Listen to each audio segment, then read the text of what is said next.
It is only becoming apparent because we have a weak president. One thing that people also notice is naging masyadong mayabang itong si Torre. Hello mga kababayan, mainit-init pa na balita na itong si PNP Chief General Torre ay sinibak po. Ito pala courtesy of Attorney Mike Operario ha. Attorney, pahiram mo na ng video mo. Maraming salamat. Ayan, ito na po ang video guys. Pakinggan po natin o panoorin po natin ng sabay-sabay. Magandang araw po sa inyong lahat. Ito po muli si Attorney Mike Operario. Sa araw na ito, bumulaga po sa atin ang isa na namang napakalaking balita, ang pagtatanggal kay General Torre bilang hepe ng PNP. Ano ang implikasyon ng mga pahayag na ito ng Malacanang? Ano ang epekto nito sa atin? At ang mahalagang tanong sa mga tao dyan, bakit nangyayari ito? Well, sa mga implikasyon, marami pong mga legal na implikasyon yan. Una, because General Torre is the head of the PNP, dapat po ay isa lamang po ang 4-star general. At siya po yun sa kasalukuyan. Pero sa kanyang pagpapalit sa kanya at papalitan siya ni General Nartates, ay kailangan 4-star general din ang papalit sa kanya, which means na dapat ay ma-demote si General Torre. Now, kanina tinatanong si Secretary Remulla tungkol sa mga implikasyon nito, and pinasa muna niya yung bola sa NAPOLCOM, and he said that it is up to the commission to decide on it. Anong mga implikasyon nito sa atin? Well, anong epekto nito sa sambayan ng Pilipino sa kasalukuyan? Matatandaan nyo, several months ago, after the election, I already told you na ang gawak sa mga bitak sa pader ng Malacanang ay unti-unti nang lumalabas. At kitang-kita ito nung pagkatapos pa lang ng halalan, bigla na pong nagsalita si Toby Chanco. At nagsasaad na siya ng kanyang mga pagkadismaya sa ginawang estratehiya ng mababang kapulungan nila Speaker Romualdez tungkol sa pagsasampa ng impeachment at lahat pa ng mga estratehiyang ginamit nila in order to do this. Now, because of this, naging malino na that something is wrong with Malacanang, that there is now division in the kingdom. At sunod-sunod na po. Ang sumunod dyan, lumabas si Singson, si Chavit Singson. And he expressed his withdrawal of support from Bongbong Marcos. Why is Singson critical? Well, because Singson is from the north. At bahagi siya ng solid north na tinatawag.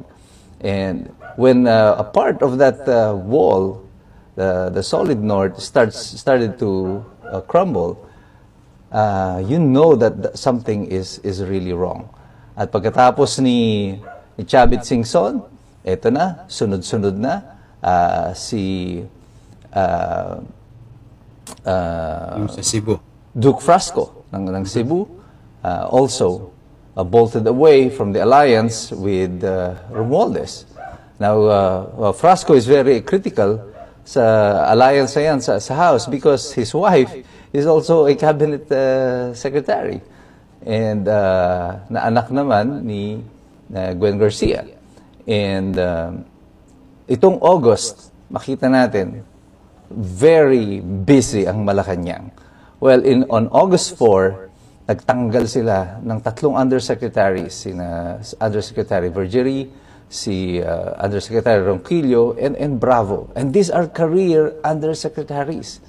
At naghawl ng protest ang mga medical groups sa buong bansa over what they perceive like it's a political move, and that it benefits no one, especially in the medical field. at yung delivery of health services. But why is Malacanang doing this? Political. Ang pinalit kay Undersecretary Vergerie is not even a doctor. He's a lawyer like me, si Randy Escolango. Now, on August 16, si NBI Director Jaime Santiago resigned. A highly respected NBI chief, former police officer, naging prosecutor, naging judge, and then NBI chief. He resigned. And many were saying that he was also eased out of his office. May kinalaman ba ito doon sa mga kasong nakasampa laban sa COMELEC chairman, George Garcia? Well, everyone seems to be mum about it at walang nagsasalita. And then, today, August 26, General Torre was sacked from office. All of this recent removal in August 16 were very silent and unceremonious ang kanilang pagtatanggal. Ang mga DOH officials, they were just told, your term has expired. Si Jaime Santiago, he basically resigned. Si General Torre, he was told that you are no longer the PNP chief. What is happening in Malacanang? Well, there is a power struggle in Malacanang right now. And that power struggle is real, and it is only becoming apparent because we have a weak president.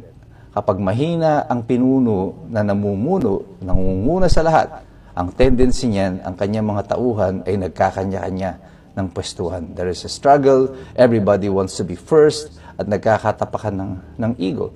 May umuugong na balita na ang nangyari kay Torre ay dahil dito sa kanyang immediate na pagre-reshuffle sa PNP. Nilipat niya si Nartate sa Mindanao at nagpalit siya ng kanyang mga general, basically without the approval of Malacanang or ng secretary ni Secretary Remulla. At marami siyang tinapakan dito. And despite of the fact na nag-utos ang NAPOLCOM to hold everything in abeyance, hindi ito sinunod ni Torre. At gusto niya ay mangyari kung anong gusto niya. Well, sa pakiramdam niya kasi siguro, ay mahalaga siya masyado sa Malacanang and they cannot go against him. One thing that people also notice is naging masyadong mayabang itong si Torre, and he seems to be very busy promoting himself. It seems as if naniwala na rin siya sa mga bulong-bulong ng iba na siya ay presidential material or at least a vice presidential material. And this definitely will not sit well with those who are still in power, lalo na dun sa Malacanang. Kung gumagalaw ka, ginagamit mo yung pwesto mo nang wala kang pasintabi man lang sa iyong mga amo. Nakita ko na po ito noon. I used to be with Malacanang during the term of Cory Aquino, and then Executive Secretary Oscar Orbos was appointed as Executive Secretary. And nung time ni Executive Secretary Orbos, lumabas na parang mas presidential pa siya kaysa kay Cory Aquino. Siya na yung lumalabas at gumaganap ng mga gawain ng presidente, mas marami pa siyang media coverage kaysa sa presidente. And so eventually, the powers that be in Malacanang had Secretary Orbos removed. Kahit na effective siya or anuman ang meron siya na talento, the fact of the matter is, you tried to project yourself too much more than your boss.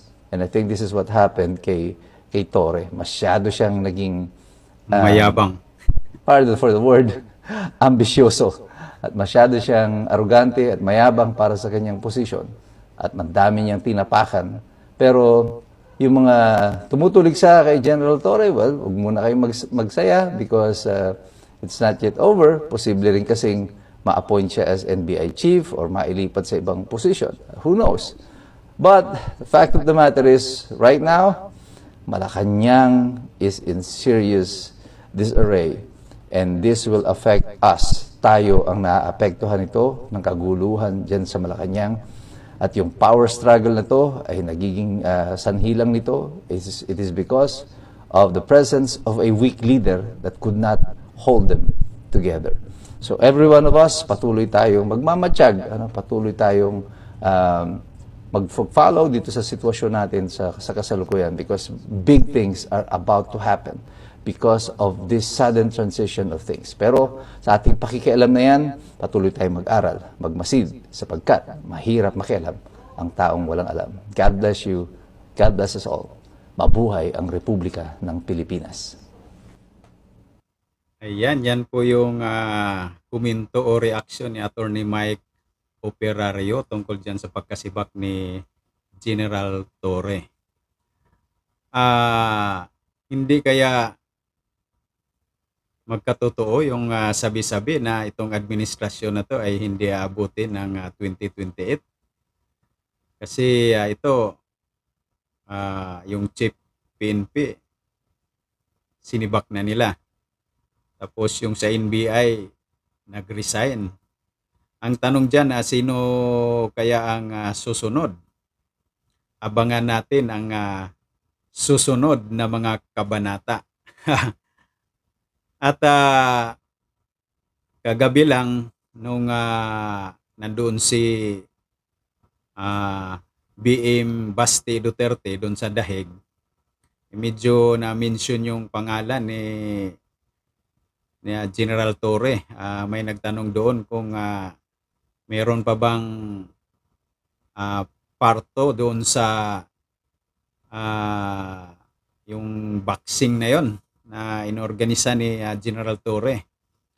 Tapos paggising ko sa umaga, ito yung nakita ko na balita na si General Torre ay tanggal na sa pagkahipi ng PNP. Kailan lang may napanood ako na video na itong si General Torre parang nasa dito bandang norte yata. Anong probinsya ba yon, na parang umasta siyang parang presidente, ang daming sasakyan, tapos bumaba siya sa isang parang Land Cruiser yon na naka-blink, may blinker pa. At di mo akalain na ang kasunod pala noon, ito, nasibak siya sa pwesto. At maraming mga nagkukomento dyan, kasama na sila ni Senator Jinggoy Estrada, Senator Bato de la Rosa, sa pagkasibak ni PNP Chief General Nicolas Torre. Hanggang dito na lang po guys yung ating pinapakitang video sa inyo, yung reaction video, komento ni Attorney Mike Operario. At again, maraming salamat po sa lahat, sa ating mga subscribers. At saka yung mga bago pa lang dyan sa ating channel, huwag po nating kalimutang mag-like at mag-subscribe. At pakishare na rin po para po makaabot po dun sa mga kababayan natin na di pa alam ang balita. Ayan, maraming salamat. Bye-bye. God bless. Ingat.